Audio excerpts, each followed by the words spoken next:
sentado ali, o Marcos Braz está chegando aqui, o Bruno Spindel também. A gente vai só aguardar a assessoria de imprensa aqui para dar início à entrevista coletiva. Bem, como viram, estou mais em forma do que eles. Chegaram um pouco mais tarde, por isso. E vamos abrir já com o assunto que tem vindo a ser muito falado com vocês. Sabem que e penso que vocês percebem a clareza e a frontalidade que eu normalmente tenho.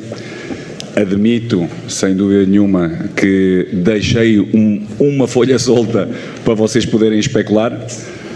Nunca o Diego se meteu à disposição, nem nunca o Bruno me disse que o Diego estava à disposição.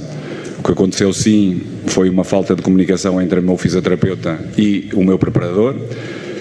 Houve, sim, uma falta de comunicação do Bruno comigo, que me induziu a poder eventualmente pensar.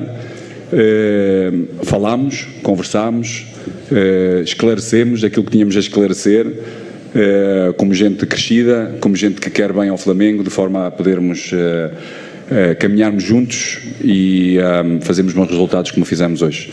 Por isso, da minha parte, e penso eu de parte de todos, do Diego, do Bruno, do Marcos, nós estamos muito centrados naquilo que queremos fazer, que é ganhar. Bom, boa noite a todos. Como o Mister falou, o episódio já está superado. Todos aqui dentro do Flamengo têm um objetivo muito claro, que é a conquista dos títulos, dar alegria ao nosso torcedor. E da minha parte, de novo, repetindo o que o Mister já disse, em nenhum momento o Diego se colocou à disposição para jogar. O episódio está completamente superado. Vamos aí para uma temporada boa para buscar os títulos. Até porque na terça-feira ele fez um trabalho no campo. Depois disso fizemos testes musculares para podermos perceber que tipo de força é que tinham e percebemos que tínhamos dado um passo a mais do que aquilo que deveria ter sido e hoje ainda está no DN, de forma a poder ter equilíbrios musculares e força suficiente para não dar passos atrás, de forma a ver qual é o momento. Como eu vos disse, há processos a serem feitos e sim esse processo de poder integrar no campo de forma a poder rapidamente treinar com a equipa. Vamos abrir para as perguntas. Aqui é Guido Nunes, do Grupo Globo. Ô Paulo, a pergunta é direcionada a você. A gente entendeu mais ou menos, né, o que já aconteceu pelo que você disse. Eu queria só, se você pudesse explicar... Espero que desta vez tenha sido mais claro.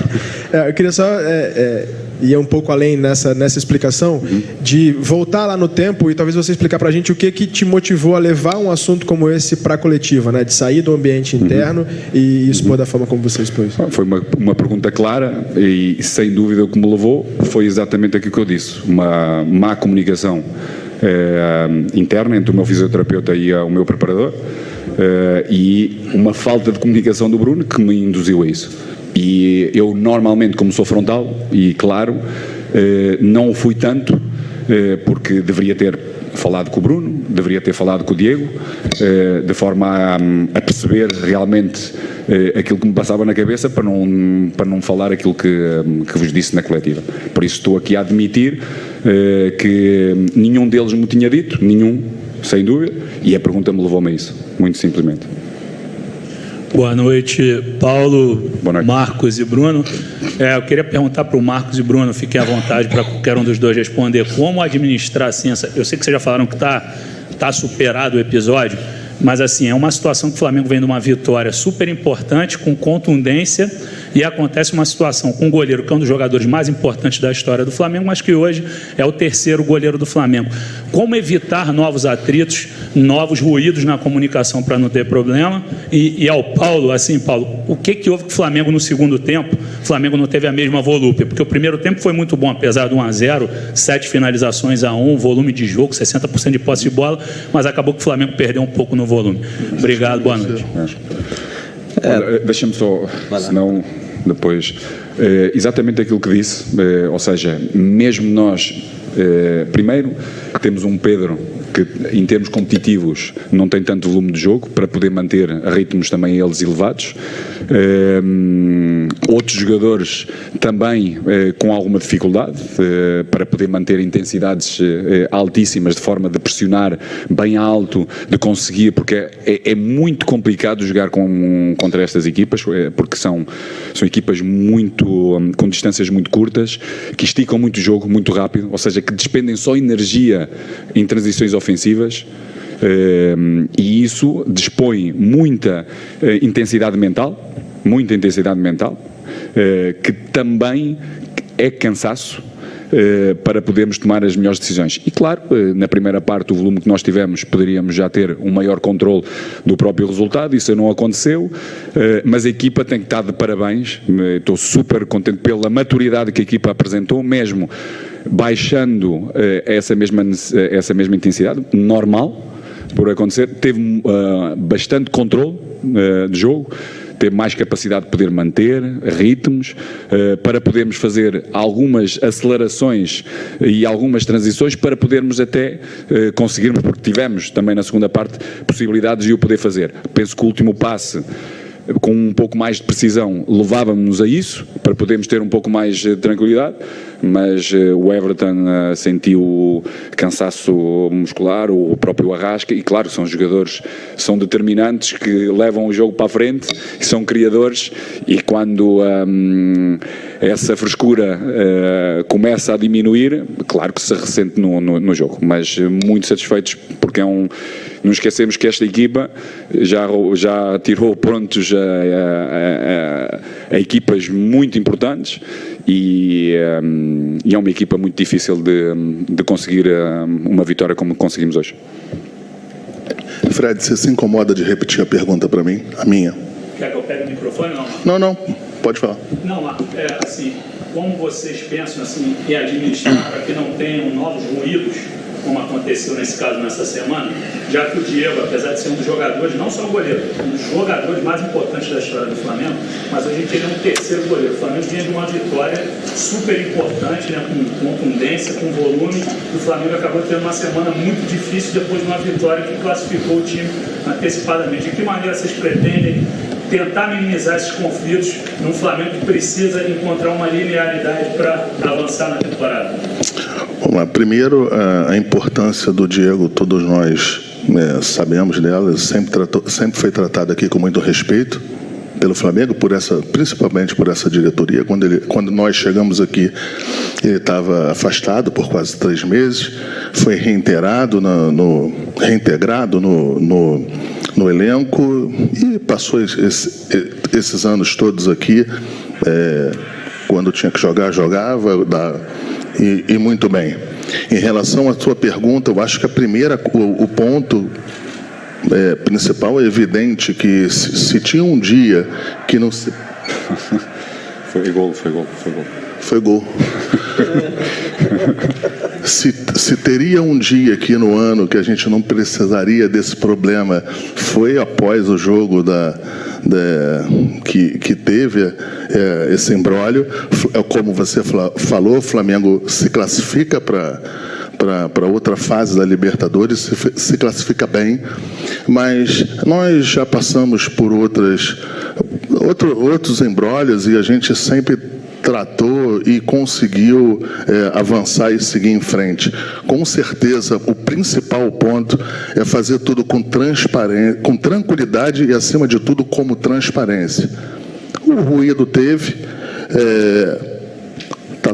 está sendo bem explicado, não tem nenhuma desculpa para... usando esse ruído, o que aconteceu foi de fato uma falta de comunicação, e a gente está aqui se colocando exatamente para isso, para deixar claro que os objetivos do Flamengo no final da temporada, os objetivos de todas as pessoas que estão aqui são os mesmos, junto com os jogadores, junto com a diretoria, junto com a comissão técnica, que é ter um final de ano muito melhor do que foi o nosso início. Reiterar aqui a nossa posição do comando do Paulo, que desde sempre quis estar aqui E é com respeito, com transparência e com muita tranquilidade que a gente vai tocar da maneira que tem que ser tocada, com transparência e resolver os pontos que tiverem que ser resolvidos. Boa noite a todos. Boa noite. Aqui Cícero Mel, dos canais ESPN. Boa noite, Marcos, Bruno e Paulo. Para você, Marcos, eu queria um esclarecimento que você fizesse.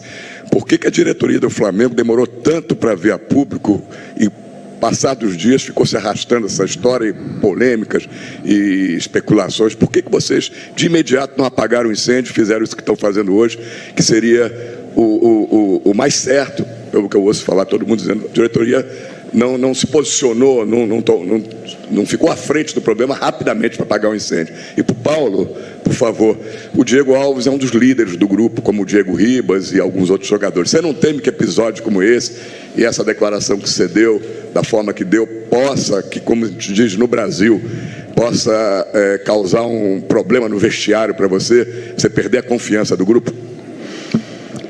Também não só aqueles que referenciou, mas é um dos jogadores de todo o elenco. E eu normalmente tenho como prática, se eu não sou uma pessoa rancorosa ou uma pessoa que pensa em tudo aquilo que possa vir a acontecer, e distingo muito bem as coisas. Para mim, o Flamengo, para mim, é mais importante, e já o disse várias vezes sobre isso, é mais importante que qualquer um de nós. E qualquer jogador, treinando e ganhando a minha confiança para jogar, vai ser relacionado e vai jogar. Por isso, tanto o Diego Alves como o Diego Ribas, que tem sido também utilizado ultimamente, porque treina, porque tem essa mesma confiança, dá-me confiança para eu poder pensar nele e para poder, com ele, juntamente com os outros, ganhar jogos. Cícero, o problema aconteceu na terça-feira à noite, bem tarde. Na quarta-feira era folga.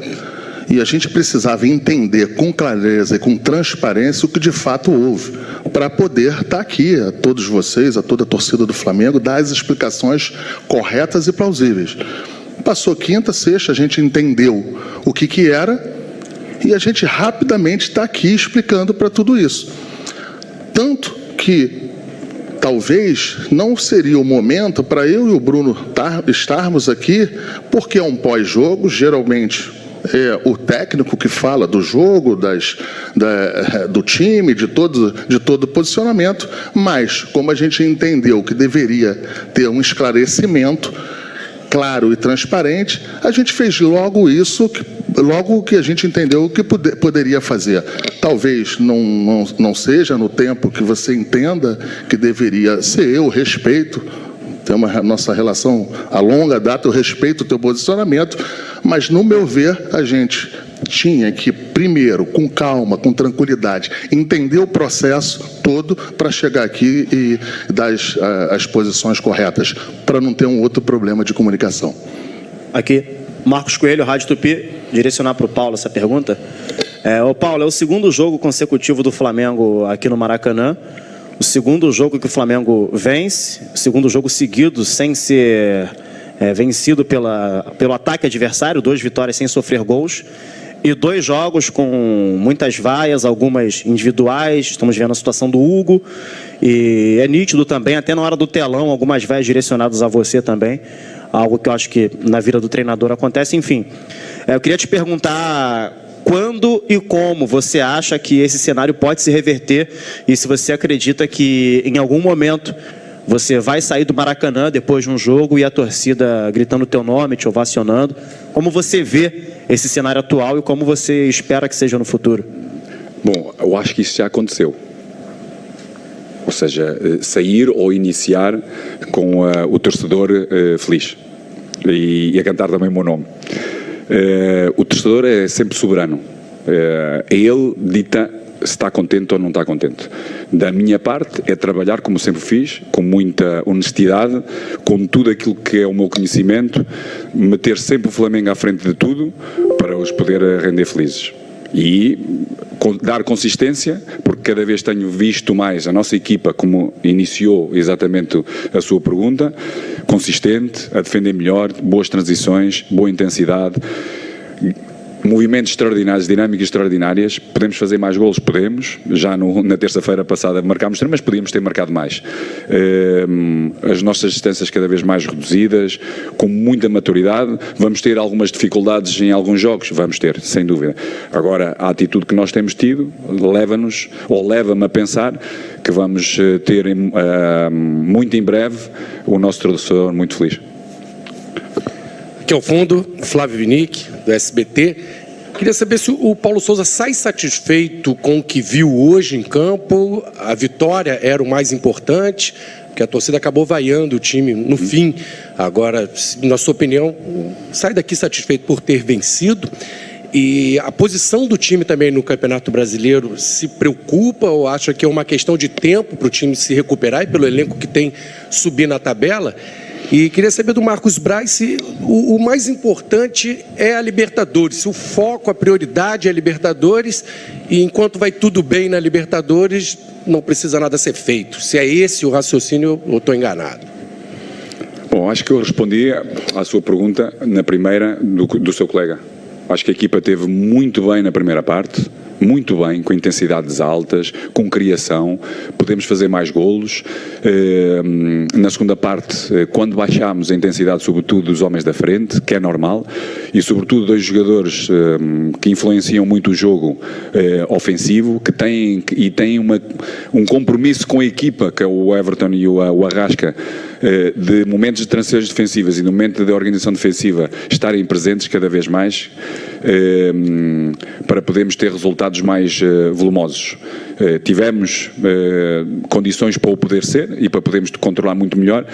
A equipa controlou bem, mesmo na parte final, os tempos, de forma a podermos ter outros golos com transições ou com acelerações, com mudanças de velocidade do nosso jogo entre o que é termos o controle do jogo e podermos acelerar, seja nos corredores, seja no corredor central, para podermos acelerar para fazermos golos.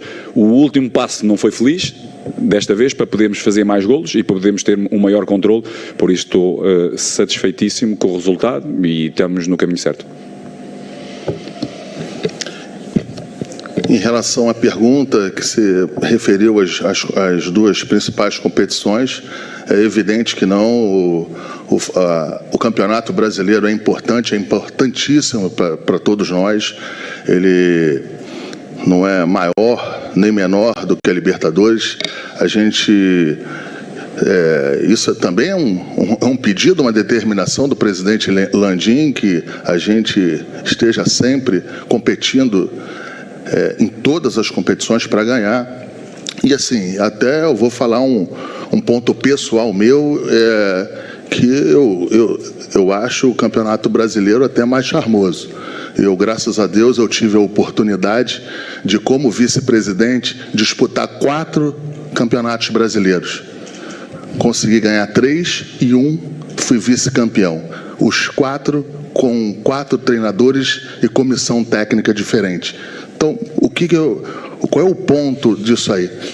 Nós iremos estar no Campeonato Brasileiro tentando ganhar, tentando tomar a ponta do começo ao fim, sempre que possível, independente de nossa posição no Campeonato Brasileiro. Peço desculpa, não me lembro. O seu nome? Flávio. Procura analisar os comportamentos táticos dos nossos adversários na Libertadores e no Brasileirão. Vai ter a resposta. Ou parte da resposta. Última pergunta. Boa noite, Vitor Lessa, Rádio Globo CBN. Marcos, primeiramente para você uma pergunta em relação você não tá sempre ao episódio do... Tem cara de quem tem corpo para isso. Em relação ao episódio do... Eu não quero voltar a retomar todo aquele assunto, mas quando surgiu aquela reportagem do Renato Maurício Prado com o Jorge Jesus, muitos disseram que talvez tenha faltado um posicionamento mais firme da diretoria para que desse um respaldo ao trabalho do Paulo. E eu queria só que você falasse sobre isso, se realmente o trabalho do Paulo está respaldado, independentemente dos resultados que possam ocorrer num curto prazo, falando num curto prazo, a médio e longo prazo a gente não sabe, e se o Paulo se sente respaldado também pela diretoria para desenvolver o seu trabalho com os desafios que terá aí pela frente. Obrigado. Vê bem aqui o respaldo lateral. Um atleta que já passou, já está fora de peso, né? E este é mais um atleta, é um touro, por isso está sempre à frente, por isso mais respaldado. Eu acho que até antes de você fazer a pergunta, eu deixei isso posto aqui. Eu acho que o respaldo ele é feito no dia a dia, com transparência, internamente. Muitas vezes, claro, você precisa se posicionar, você precisa mandar mensagens em alguns pontos. Eu entendo isso, entendo a tua pergunta, mas em relação à reportagem e que a gente não se deu ao posicionamento, acho que a gente vem fazendo isso aí sistematicamente. O problema é que quando você começa a todo dia, quando é questionado por um jornalista, questionado por alguém, questionando o técnico, e se você sistematicamente precisa fazer essa reiteração, você começa até botar a questão da permanência do técnico em questão. Então, quando você também faz isso muitas vezes, eu acho que fica um pouco fora do tom. Eu tenho a consciência tranquila do meu trabalho no dia a dia para dar o respaldo possível que possa se dar ao treinador. E, mais uma vez, é um treinador em que a gente acredita e que estamos com ele.